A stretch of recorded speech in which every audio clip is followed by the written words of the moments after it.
Assalamualaikum warahmatullahi wabarakatuh. Ya, hamdan syukurillah salatan kami usahakan bersalaman teman wala sofi man wala la wala quwwata billah jamaah masjid Syukur rahimakumullah online dan yang offline. Mari kita lanjutkan kajian tafsir kita pagi ini sampai ayat 6170 Al-Baqarah. Apa saja yang akan kita sampaikan dalam papan layar? Kalau Bapak Ibu bacanya terlalu kecil, lihat sini cukup, karena ini adalah risalah atau kesimpulan umum dari apa yang tertulis dalam makalah itu.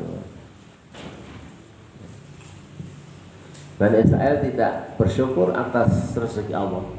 Ketika Allah memberikan rezeki, ya, ketika sudah terbebas dari laut kejaran Fir'aun, kemudian dia bersyukur tangis-tangisan karena tidak mengira akan selamat dalam kondisi yang terpepet di depan laut mau kemana, tapi Musa dengan tongkatnya menyelamatkan sehingga laut dari daratan jadi daratan, dan mereka bersyukur.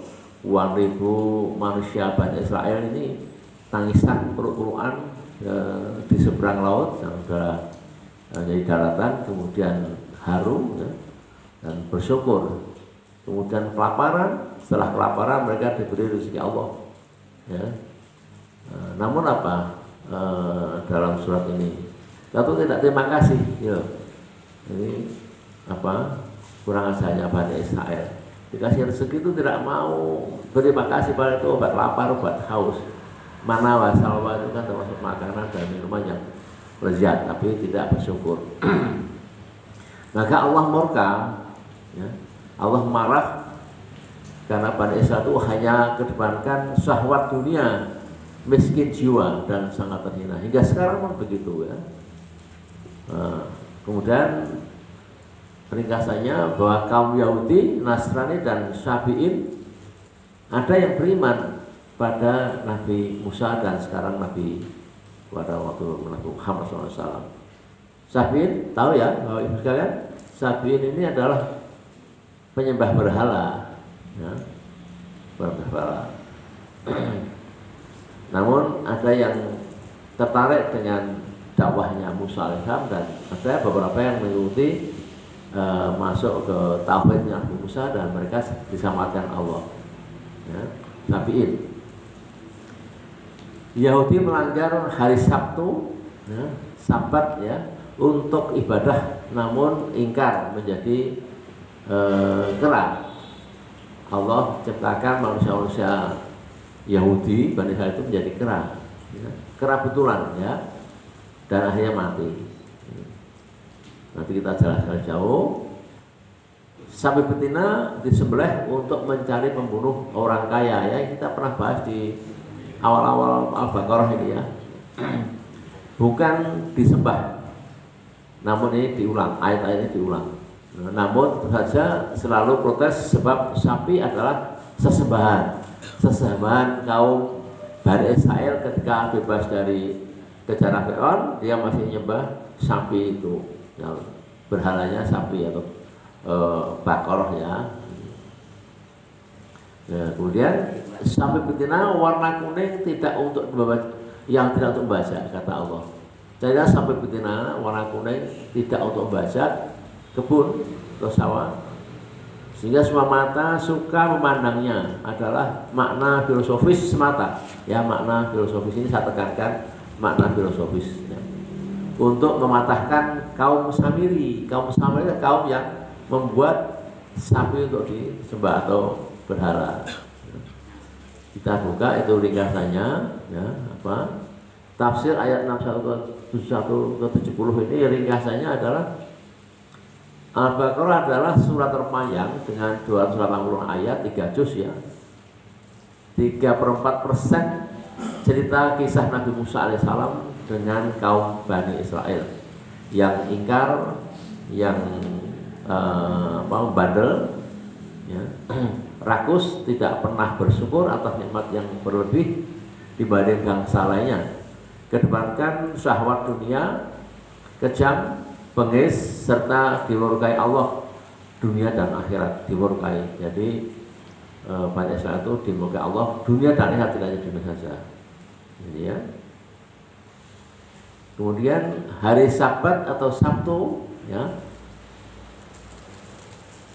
adalah hari di mana kaum Bani Israel diperintahkan Allah lewat Musa alaihissalam untuk beribadah ya, setelah selesai dari selamat dari laut, kemudian di bawah bukit Tours ya, di Sinai sana itu masih ada bukitnya ya.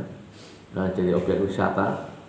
Mungkin Pak Haji Kasoro, Pak kita yang sudah misalkan lah ya, sekarang ke Yaman kemana-mana itu. Iya, beliau hobinya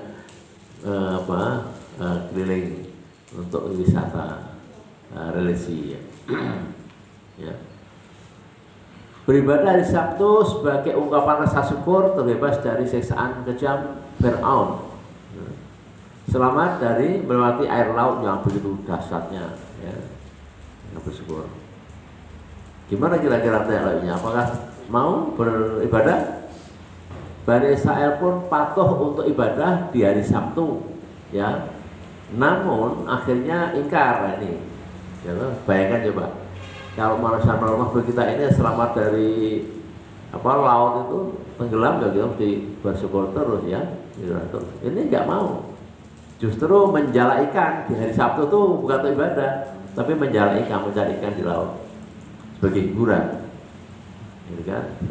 Ini kekurangan ajaran Bani Israel.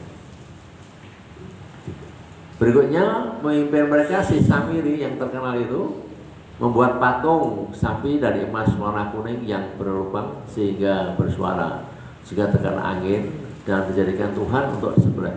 Ini bagian dari yang lalu kita pernah bahas ya. Mereka adalah kaum yang miskin jiwa ya, terhina hidup di dunia dan kelak di akhirat akan memenuhi neraka. Ya, sudah dipastikan memenuhi neraka. Itu kaum Yahudi Israel. Kaum Yahudi, Nasrani dan Syafi'i yang tadi di depan saya sebutkan, bagaimana ini? Adalah kaum yang dimurkai, itu Yahudi ya. Dan Nasrani adalah kaum yang sesat, dan kaum penyembah berhala adalah Syafi'in ya. Namun di masa Nabi Musa ada juga yang komitmen mengikuti tauhid Nabi Musa dan diberikan pahala menjadi penghuni surga. Ada beberapa yang menjadi pengikut Musa, kaum Yahudi, Nasrani dan Syafi'i, dan insya Allah dimasukkan surga oleh Allah. Nah. Cuma mereka sedikit, lebih banyak yang ingkar di masa lalu, dan kini hampir tidak ada yang mengikuti syariat Nabi Muhammad, alias semakin ingkar terhadap agama Islam. Ya. Masa kini, masa lalu di zaman Nabi Musa ada beberapa yang ikuti dan itu termasuk penghuni surga, tapi sekarang ini tidak ada yang beriman pada Islam. Bani Israel melanggar sumpah besar. Dalam Al-Quran itu hanya disebut 3 kali ya. Mitsaqul Ghalidah 3 kali disebut dalam Quran ya.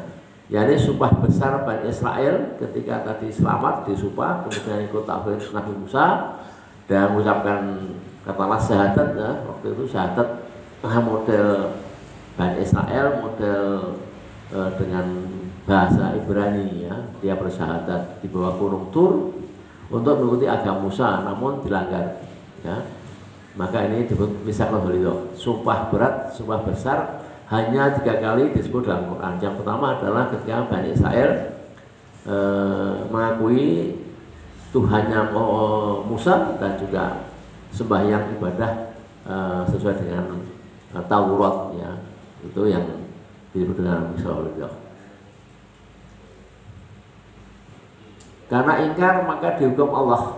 Ingkar tidak lagi menggunakan hari Sabtu untuk sembahyang, menjadi kera betulannya yang tidak bisa makan minum, kera tapi tidak bisa makan minum.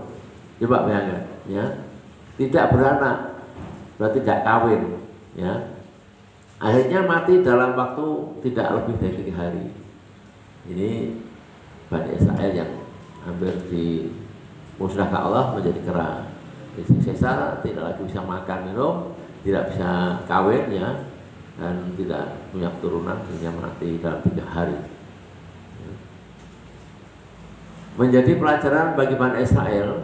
Jadi Bani Israel sekarang itu paham, leluhur dulu mereka itu dulu adalah dilaknat Allah menjadi kera itu paham. Bani Israel sekarang ini paham, yang memusuhi Palestina itu paham. Maka dia semakin membabi buta untuk membunuh Palestina itu, ya, sadis sekali ya. Berikutnya hingga kini, namun tetap saja tidak serah, justru semakin kejam, ya, membunuh rakyat Palestina, merampas tanah air Palestina hingga sekarang sampai anti air Yaman, sampai kiamat, ya. Ini terjadi huru hara demikian itu, ya. Kemudian penjelasan sedikit ini tambahan apa ini yang tadi saya katakan, ya, 3 sumpah besar, ya, dalam Quran. Yang pertama adalah frasa yang disebut sebanyak 3 kali dalam Quran itu, ya, yaitu An-Nisa ayat 21 itu tentang pernikahan. Jadi kalau kita nikah itu, waktu kita nikah dulu, akad nikah itu misal kehodo, sumpah berat, sama beratnya sumpah yang kita ucapkan nikah itu dengan sumpah Bani Israel, beratnya sama.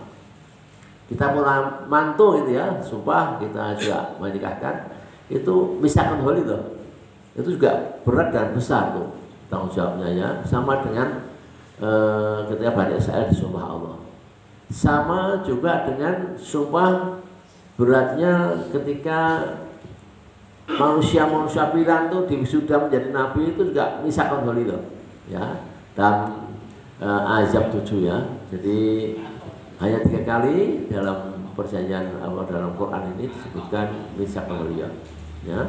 Nah, ini hal-hal ini yang kita perlu pahamkan. Kita memahami betul bahwa ucapan sumpah berat itu kita semua sudah melakukan, ya. Maka bagi orang yang murtad, yang fasik, yang kemudian pindah agama, itu adalah bagian Bani Israel yang melanggar sumpah. Dan sekarang mungkin nggak dilaknat jadi kera, tapi akan menjadi laknat nanti di makam, di kuburan, di alam barzah, dan juga kelak di yaumul akhir. Na'udzubillah untuk kita, semoga kita semua diselamatkan Allah, tidak melanggar sumpah ini berat ini, dan kita akan menjadi penghuni surga. Allahumma amin. Salah satu modalnya adalah silaturahmi dan mengkaji tafsir Al-Quran sebagai bagi ini. Ringkas kan, hanya 10 ayat, tapi kita ringkas, nikmat kita simak sama-sama. Adapun bagi yang belum jelas, mari kita diskusi sama-sama, karena ini 10 ayat, ya. Kalau belajar tafsir kita bisa setengah hari, tapi ini kita ringkas. Nah, dengan nyaman kita sajikan pada ini. Demikian, kalau maaf, kalau lagi mutakun. Assalamualaikum warahmatullahi wabarakatuh.